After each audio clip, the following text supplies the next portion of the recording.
कालच्या संयोजनाप्रमाणे आपल्याला माहिती आहे की आजचा दर शनिवार आपला आनंददायी असा शनिवार आपल्याकडे आहे आणि याच्यामध्ये आपण वेगवेगळ्या प्रकारचे उपक्रम आपण घेणार आहोत.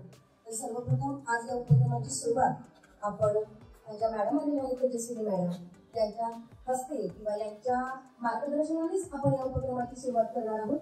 तर आज सर्वात महत्त्वाचा विषय म्हणजे आपल्या शालेय जीवनामधला परीक्षा, बरोबर ना? परीक्षेशिवाय आता आहे का आपल्या शिक्षणाला? नाही. तर मग या परीक्षेमध्ये आपण कशा प्रकारे यश मिळवलं पाहिजे, कसा अभ्यास केला पाहिजे, तर या सर्वांचं मार्गदर्शन आपल्याला तेजस्विनी मॅडम करणार आहेत. तर तत्पूर्वी विद्यालयाचे मुख्याध्यापक यांना देखील आसनस्थ व्हाव्याशी त्यांना विनंती करते आणि मॅडमला तेजस्विनी मॅडमला अशी विनंती करते की या पुढील सेशनची सुरुवात त्यांनी करावी.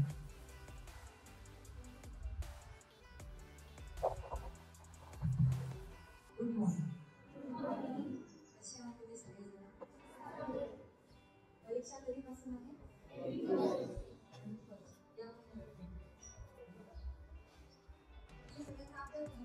सुरू करायचं. अच्छा, कोणाकोणाचा अभ्यास झालेला आहे फक्त रिव्हिजन करायचं. कोणाकोणाला अभ्यास सुरू करायचा म्हणजे परीक्षा आहे, टाइम टेबल मिळाला आहे, आता अभ्यास करायचा अशी कोण आहे? अच्छा, म्हणजे या एक्झामचा रिझल्ट खूप छान असणार आहे असं शिक्षकांना सांगायला काय हरकत नाही.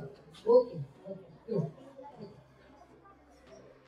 तर आपण परीक्षेला एक्झाम म्हणतो, बरोबर?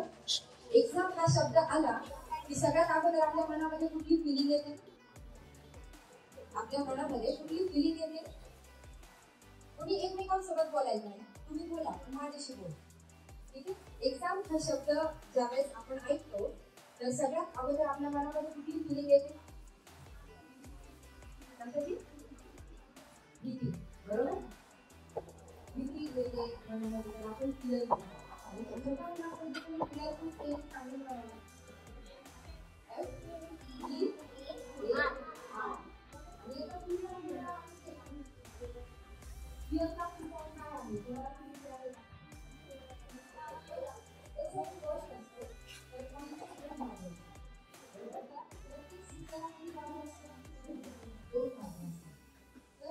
प्रत्येक गोष्टीला दोन एक्सपिरियन्स असतात, एक पॉझिटिव्ह असतो आणि एक निगेटिव्ह असतो. एखादा खूप हुशार विद्यार्थी असेल आणि परीक्षा म्हटल्यावर त्याला छान वाटतं, बरोबर? त्याला माहिती मला खूप चांगले मार्क्स पडतात. पण एखादा असा विद्यार्थी असेल की त्याला अभ्यास करायचा आहे, आपल्यासारखे विद्यार्थी, तर आपल्याला थोडीशी भीती वाटते. तर एकच परिस्थिती आहे, एक्झाम एकच आहे, पण कोणासाठी पॉझिटिव्ह आहे आणि कोणासाठी निगेटिव्ह आहे. तर फिअर या शब्दाचे दोन अर्थ होतात. पहिला निगेटिव्ह अर्थ आहे forget everything and run, FEAR, forget everything and run. आणि पॉझिटिव्ह अर्थ आहे face everything and rise, face everything and rise. मग आपल्याला रन करायचंय की राईज करायचंय? राईज राहायचं ना. APJ अब्दुल कलाम सरांनी काय सांगितलं होतं माहिती का? If you want to shine like a sun then you have to burn like a sun.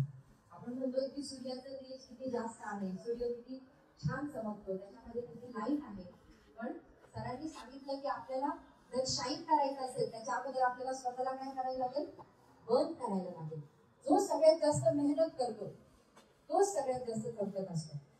तुम्हाला माहिती आहे, एखादा मूर्तिकार असेल, शिल्पकार असेल, त्याला ज्यावेळेस ऑर्डर येते एखाद्या मंदिरामधून की आपल्याला अशी अशी मूर्ती बनवायची, तर त्याच्यासमोर खूप सगळे दगड असतात, बरोबर? तो त्या दगडाला शेप करून करून करून त्याची मूर्ती बनवणार असतो. तर तो काय करतो? पहिला दगड घेतो. पहिला दगड घेतल्यानंतर त्याला चिनी हातोड्याने मारायला सुरुवात करतो. तो जो दगड आहे ना, 8-10 ठोक्यामध्येच तो तुटायला सुरुवात होते, त्याची तुटायला सुरुवात होते. मग पुढे तो शिल्पकार त्याची मूर्ती बनवू शकतो का? नाही. जो 8-10 ठोकेच सहन करू शकत नाही, तो शेवटच्या ठोक्यापर्यंत त्याचा तर एकदम फुगा होऊन जाईल, मूर्ती बनेल का? नाही बनणार. मग तो दुसरा दगड घेतो. दुसऱ्या दगडाला चिनी हातोड्याने मारायला सुरुवात करतो. तो जो दगड आहे खूप सुंदर त्या घावांचं रूप देतो आणि त्याची फार सुंदर मूर्ती तयार होते. काय तयार होते? मूर्ती तयार होते. आता शेवटचे 8-10 ठोके शिल्लक असतात. ते 8-10 ठोके मारल्यानंतर त्या मूर्तीला एक फिनिशिंग टच मिळणार असतं.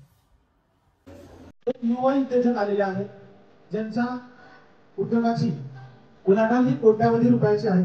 अगदी कमी वयामध्ये माननीय सार्थक भोपळे यांनी एक प्रगत घराणे अशी झेल घेतलेली आहे आणि त्यांचंच आज मार्गदर्शन आपल्याला होणार आहे. प्रथमतः विद्यालयामध्ये सार्थक भोपळे यांचं आणि शिंदे सरांचं आपले चिरंजीव जे की दिल्ली या ठिकाणी फिल्म इन्स्टिट्यूट एव्हिएशन इन्स्टिट्यूट यामध्ये डिग्रीच्या तृतीय वर्षामध्ये आहेत. म्हणजे ते सुद्धा एक फिल्म मेकर होणार आहे भविष्यामध्ये असे अभिजित शिंदे हे दोघे या ठिकाणी आलेले आहेत आणि त्यांचं आपल्याला बहुमोल असं मार्गदर्शन होणार आहे. या दोघांचंही विद्यालयाच्या वतीनं आपण सहर्ष स्वागत करूया आणि आपल्या संस्थेप्रमाणे त्यांना विद्यालयाच्या मुख्याध्यापक यांच्या हस्ते पुरातन करून सार्थक भोपळे आणि अभिजित शिंदे यांचं आपण स्वागत करूया.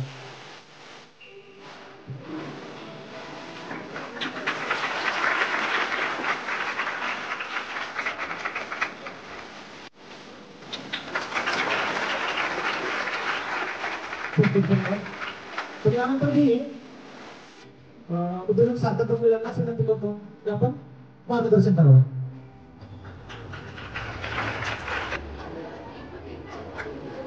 नमस्कार, माझं नाव सार्थक माही भोपळे. मी पण तुमचं सारखेच एक विद्यार्थी आहे. मी आत्ताच माझं इंजिनिअरिंग कंप्लीट केलं मेकॅनिकल मध्ये आणि वडिलांनी सुरू केलेला व्यवसाय असता स्वतः वडिलांसोबत मी बघत आहे. आज आमच्या व्यवसायाला 28 वर्ष पूर्ण झाले. 1996 साली आम्ही आमच्या वडिलांनी तो व्यवसाय सुरू केला होता. त्या टायमाला मला असं की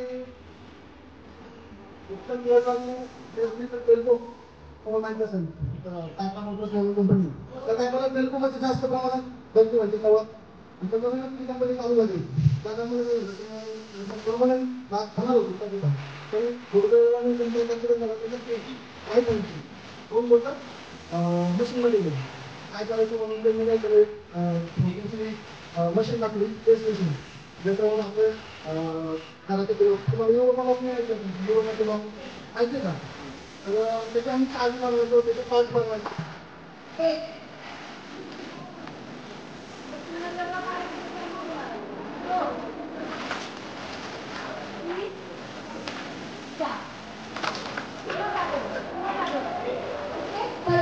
एक 2 3 4 हात खाली 5 5 6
7बाजूला हात 3 4 5 6 7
आवाज नकोय.